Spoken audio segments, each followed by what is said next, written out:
আমার ইনভেস্টমেন্টটা এমনভাবে হতে হবে যেটাকে আমি এক্সপেন্ডিচার না, এটাকে আমি ইনভেস্টমেন্ট হিসেবে কাউন্ট করব। সে ফর এক্সাম্পল আমি একজন ভালো মানের এমপ্লয়ি হায়ার করলাম, তাহলে এটা আমার ইনভেস্টমেন্ট, নট এক্সপেন্ডিচার। আবার দেখা গেল যে মার্কেটিংয়ের জন্য আমি ইনভেস্টমেন্ট করলাম, তাহলে এটা আমার জন্য অবশ্যই এক্সপেন্ডিচার না, এটা হলো ইনভেস্টমেন্ট। আবার দেখা গেলো সিস্টেম ডেভেলপমেন্টের জন্য আমি এক্সপেন্ডিচার করলাম, তাহলে অবশ্যই আমার এটা এক্সপেন্ডিচার না, এটা ইনভেস্টমেন্ট।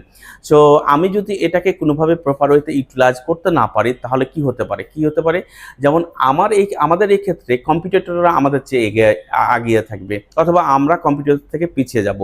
আবার হতে পারে আমাদের গ্রোথটা একটা জায়গাতে স্টাক হয়ে যেতে পারে। সো আমি যদি এটাকে প্রপারলি ইউজ করতে পারি, লেভারেজটাকে, পাওয়ার অফ ইনভেস্টিং যেটাকে আমরা বলতেছি, সেটা হতে পারে যে আমরা এখানে ফাস্টার গ্রোথ আমরা নিয়ে আসতে পারি বিজনেসের ক্ষেত্রে।